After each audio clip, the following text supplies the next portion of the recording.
بسم اللہ الرحمن الرحیم۔ معزز طلبہ کرام، آج آپ کے سامنے افعال قلوب کے بارے میں کچھ باتیں عرض کروں گا، توجہ سے سنیے گا۔ افعال قلوب ان افعال کو کہتے ہیں جو شک اور یقین پر دلالت کرتے ہیں، جیسے علمت زیدن فاضلا، میں نے زید کو فاضل یقین کیا۔ اب علمہ یہاں یقین کے معنی پر دلالت کر رہا ہے۔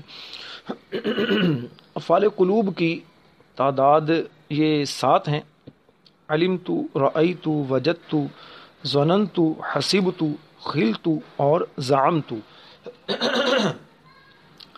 ان میں سے جو علمت، رأیت اور وجدت یہ یقین پر دلالت کرتے ہیں، جیسے علمت یا وجدت زیدن فاضلا، تو اس سب کا مطلب ایک ہی ہے کہ میں نے زید کو فاضل یقین کیا۔ اور اس کے بعد جو ظننت، حسبت، خلت، یہ جو 3 ہیں یہ ظن پر یعنی گمان پر دلالت کرتے ہیں، جیسے ظننت یا حسبت یا خلت زیدن شاعرن، سب کا مطلب ایک ہی ہے، میں نے زید کو شاعر گمان کیا۔ اچھا، اور جو زعمت ہے یہ مشترک ہے، یعنی کبھی یقین کے لیے آتا ہے، جیسے زعمت بکرن منجمن، میں نے بکر کو نجومی یقین کیا، اور کبھی یہ گمان پر دلالت کرتا ہے، جیسے زعمت عمرن مہندسن، میں نے عمر کو انجینئر گمان کیا۔ یہ تو ایک مختصر سا ان کا تعارف ہوا۔ اب ان کی وجہ کیا ہے؟ افعال قلوب کو قلوب کہنے کی وجہ کیا ہے؟ قلوب قلب کی جمع ہے، اور قلب کا معنی ہے دل۔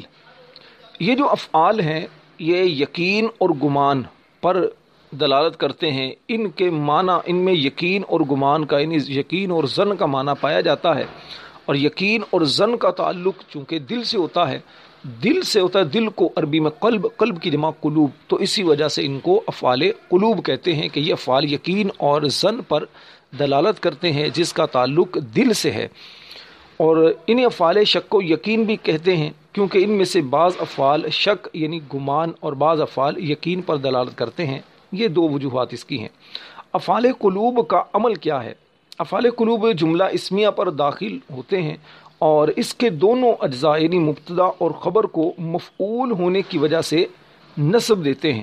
جیسے آپ نے مثالوں پر اگر غور کیا ہو، علمت زیدن فاضلا، تو زیدن فاضلا یہ اس کے ان کے زید فاضل، ویسے آپ دیکھیں تو مبتدا خبر ہے، اس پر علمت یہ داخل ہوا، تو اب اس نے زیدن فاضلا دونوں کو مفعول ہونے کی بنا پر نصب دیا ہے۔ اچھا جی، افعال قلوب کے بارے میں چند جو قواعد ہیں ضروری وہ سن لیجئے۔ افعال قلوب کے دونوں مفعولوں میں سے کسی ایک کو بھی حذف کرنا جائز نہیں۔ اگر حذف کرنے ہوں تو دونوں حذف کیے جاتے ہیں، ورنہ دونوں کو ذکر کیا جاتا ہے۔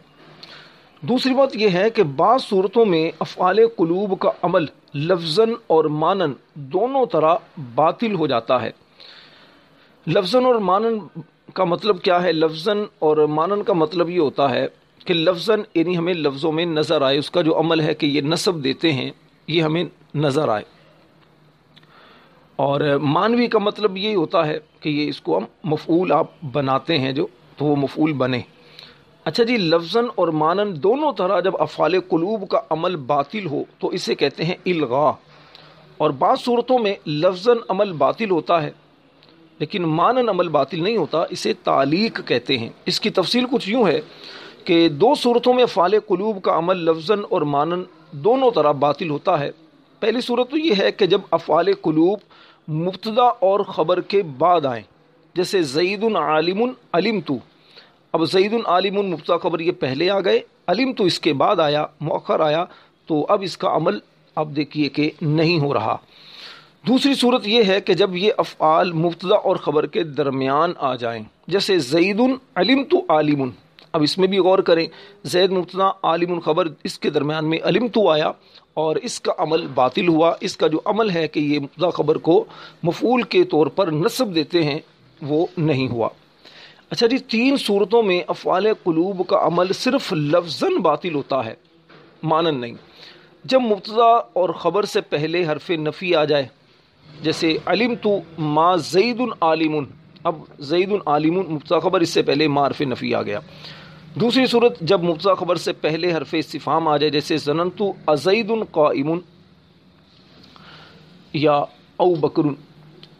تیسری صورت جب مبتدا اور خبر سے پہلے لام ابتدائیہ آ جائے، جیسے علمت لزید عالم۔ اب ان تینوں صورتوں میں غور کریں کہ مبتدا خبر پر بطور مفعول نصب نہیں آیا، بلکہ مبتدا خبر کا جو اعراب ہے حالت رفع میں وہی اس کا اعراب آیا ہے، یہ لفظاً اس کا عمل باطل ہونے کی مثالیں ہیں۔ اچھا، ایک بات یاد رکھیں کہ الغاء اور تعلیق میں دو طرح سے فرق ہوتا ہے۔ الغاء کا مطلب ہے افعال قلوب کے عمل کو لفظاً اور معناً دونوں طرح باطل کر دینا، اور تعلیق کا مطلب ہے ان کے عمل کو صرف لفظاً باطل کر دینا۔ دوسری بات، الغاء صرف جائز ہے، واجب نہیں ہے، لہٰذا الغاء کی جو صورتیں بیان ہوئی ہیں ان میں یہ بھی جائز ہے کہ افعال قلوب کو عمل دیا جائے، یعنی زیدن عالمن علمت، آپ یوں بھی پڑھ سکتے ہیں، ایک تو نا زیدن عالمن علمت، یہ تو عمل نہ ہونے کی مثال، آپ اس کو عمل بھی دے سکتے ہیں، یہ جائز ہے، زیدن عالمن علمت یا پھر زیدن علمت عالمن۔ اب اس میں دیکھیے مبتدا خبر کے درمیان میں افعال قلوب فعل قلوب آیا ہے، لیکن فعل قلب آیا ہے، لیکن اس کے باوجود آپ اس کو عمل دے سکتے ہیں، یعنی دینا جائز ہے، ناجائز نہیں ہے۔ جبکہ تعلیق جو ہے یہ واجب ہے، لہٰذا تعلیق کی دونوں صورتوں میں یہ جائز نہیں ہے کہ افعال قلوب کو عمل دیا جائے۔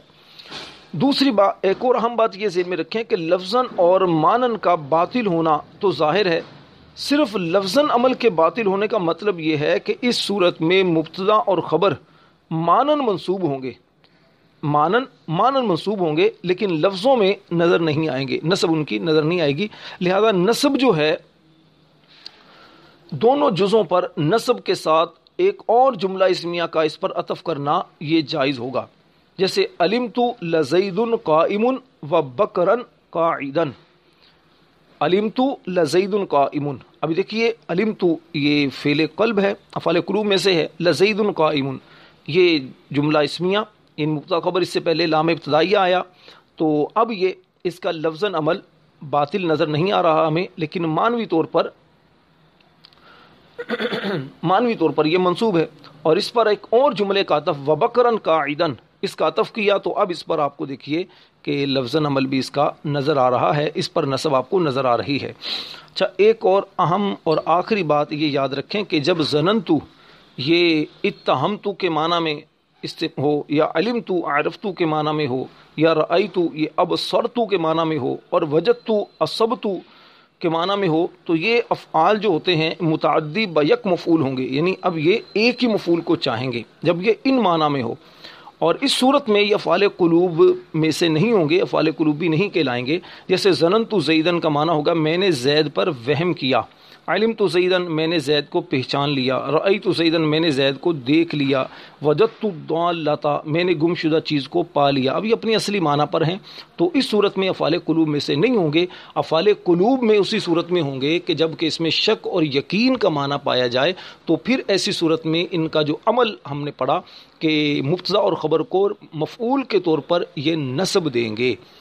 اللہ تعالی ہم سب کو علم نافع عطا فرمائے۔ اپنے بھائی راشد نور مدنی کو دعاؤں میں یاد رکھیے۔ صلو علی الحبیب صلی اللہ تعالی علی محمد۔